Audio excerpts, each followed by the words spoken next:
Hello, everybody, and welcome to CBS Sports HQ. I'm Melanie Collins, joined by Chris Hassel and our CBS Sports soccer analyst and former U.S. men's national team chief scout, Thomas Rongen. Thomas, thanks so much for joining us. And, of course, the FIFA Women's World Cup kicks off tomorrow, June 7th, in France. And the U.S. women's national team, three-time FIFA World Cup champs, one of the favorites. Look, they're the defending champs. We expect them to win. I think they expect to win. They don't get going, Thomas, until next week is their first match. Kind of set the table for the U.S. women's national team going into this thing. Well, and you said it correctly. They've won 3 World Cups. They can go back-to-back. Only the second team that might do it, Germany, winning 4 titles, which is more than any other team. And that 99 team in front of 100,000 people in the Rose Bowl when they won the World Cup. Here we are 20 years later with not Mia Hamm, but Morgan, with Carly Lloyd, with some big names part of this team.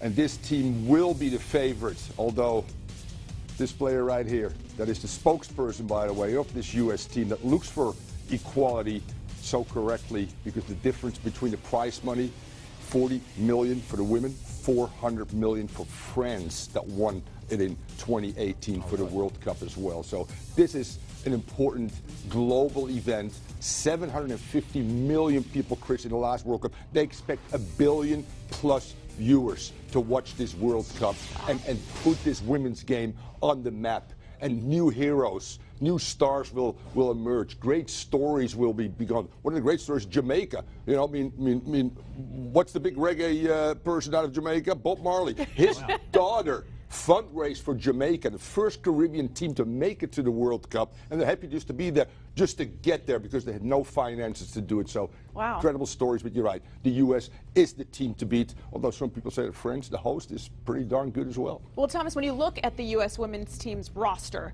12 veterans, 12 women's World Cup veterans on this team, 11 newbies to this scene. Who do you see being the starting 11 for this team? Well, in goal, you go with Nair, and that might be the weakest position. We're used to Hope Solo, who was absolutely brilliant, and also very controversial, as we all do. That back four, though, with Sauerbrunn, all right, so smart, so intelligent. Dahlkemper, the WNSL Defender of the Year in the professional league. Both fullbacks, O'Hara and Dunn, are very attacking. Former wing, Ertz. She's married to a football player, I think.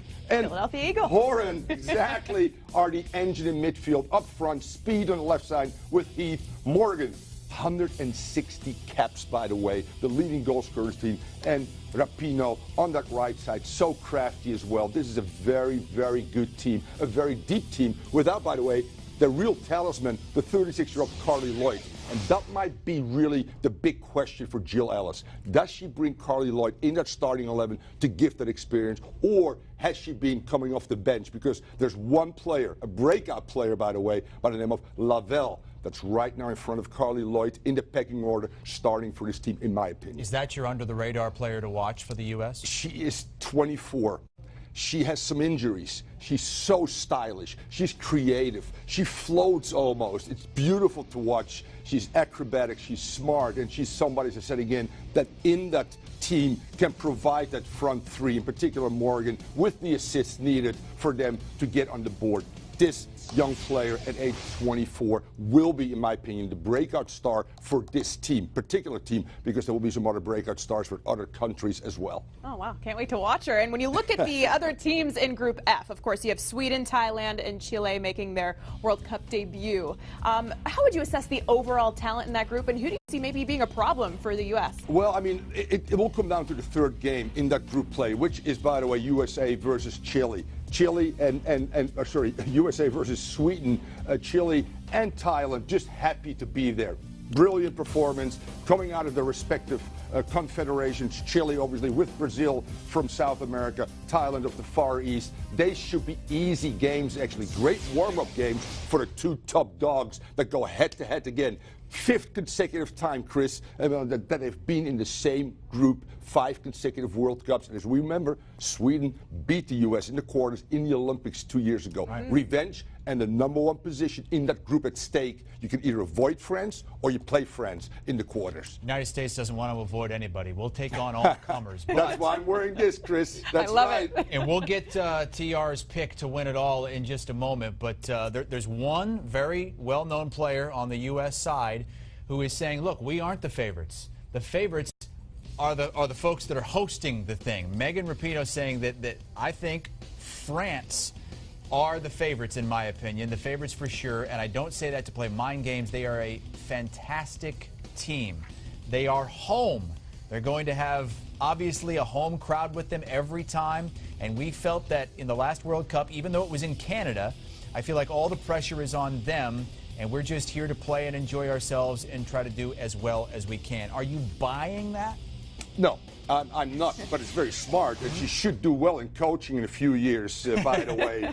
She's experienced. She knows what she's doing. Absolutely. Put the pressure back on the host. And France has come out of nowhere. They've never won an international tournament. They have talent, without a doubt. And this team is among England, the USA, I would say Germany, the four really big contenders for this World Cup. And Megan is right. Home field advantage. They'll play in front of 69,000 people in that home opener tomorrow in the Parc des Princes. In 48 hours, the finals, semifinals, the first game were sold out. So, yes, they will have the crowd behind them. And they got players like Henry and Baudis who've been there. Henry provides in midfield that creativity. Baudis is the goalkeeper. They got a 6'2" defender, by the way, that on set pieces, boom, could be very important for France to get to the promised land, which is the final, obviously.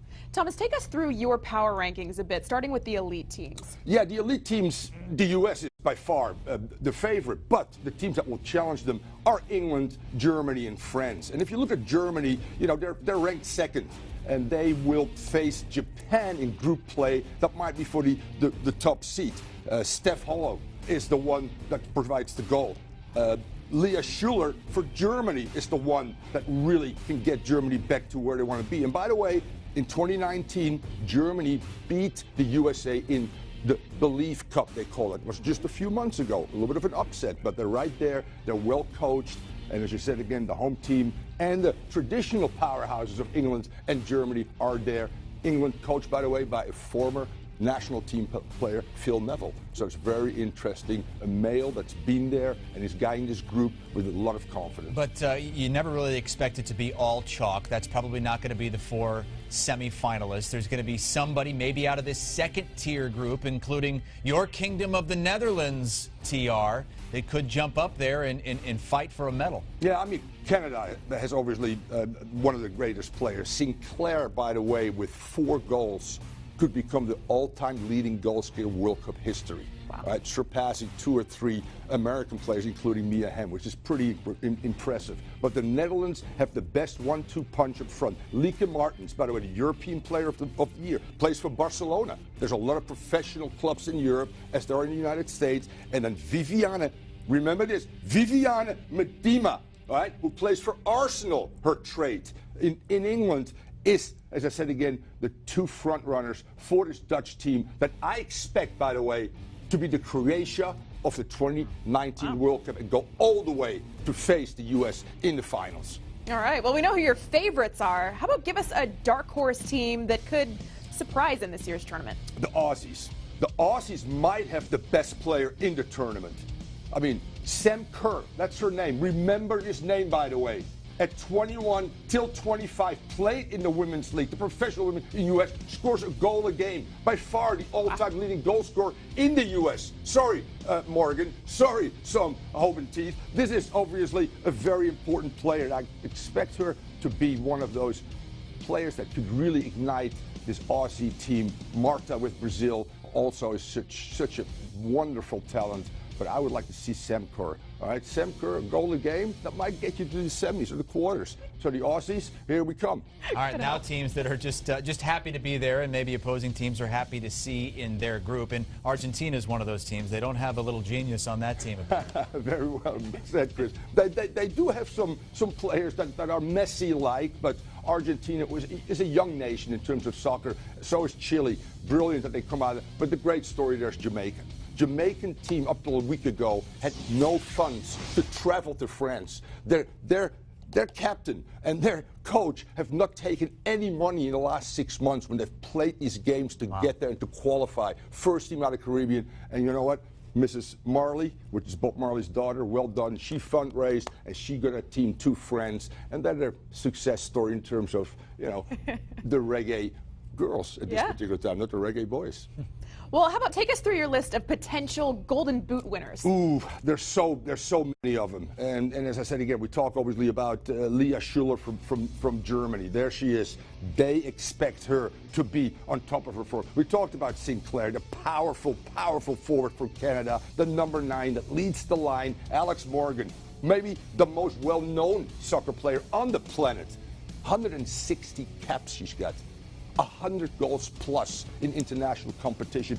The U.S. expects her, obviously, to carry the load. Sam Kerr, we talked about it. And England's hope, Nikita Parrish, you got to do it up front. She's athletic, she's strong. I call her the fox in the box. She can score goals anywhere, left and right foot. So those are the 5 players to look out for to beat anybody in terms of the Golden Boot in this particular World Cup. Let's take a look at the odds to win the whole thing, and we know the Americans are one of the favorites, but they are right there with France at plus 350, so it's same odds. France probably getting a little bit of a bump because of their host status and being able to play in front of their home crowd. But TR, you've already alluded to the fact that you like the Netherlands to make a run and take on the United States in the title game. Who do you have winning it? And the reason being, you see those 4 teams in front of them. 3 are from Europe, am I correct? England, Germany, and France. Holland won the Euros 2 years ago. This team was very young back then, and this team could be the version of Ajax, who made that incredible young run in the Champions League. They're young, they're energetic, and as I said again, Martins and Vivian Medino are the best 1-2 punch up front, and they'll provide the goals for the Netherlands. Can they hang in there with their defense? That's the big question mark. But you know what? If you ain't Dutch, you ain't much. I'm going with the Dutchies. Well, Melanie and I aren't much then, or ain't much, I guess I should say. We did color coordinate. We didn't even Though you plan went it. with the red, white, and blue. I did. Jill Ellis, I believe in this team. Jill, by the way, lives in Miami. I talk to her quite frequently, and she says they're ready to go. But it will be the toughest World Cup ever because there's so many contenders and so many mega stars part of this World Cup. I can't wait. All right. All begins tomorrow. France in the very first match, the co-favorites along with the U.S. The U.S. gets going next week. Much more HQ coming up after the break.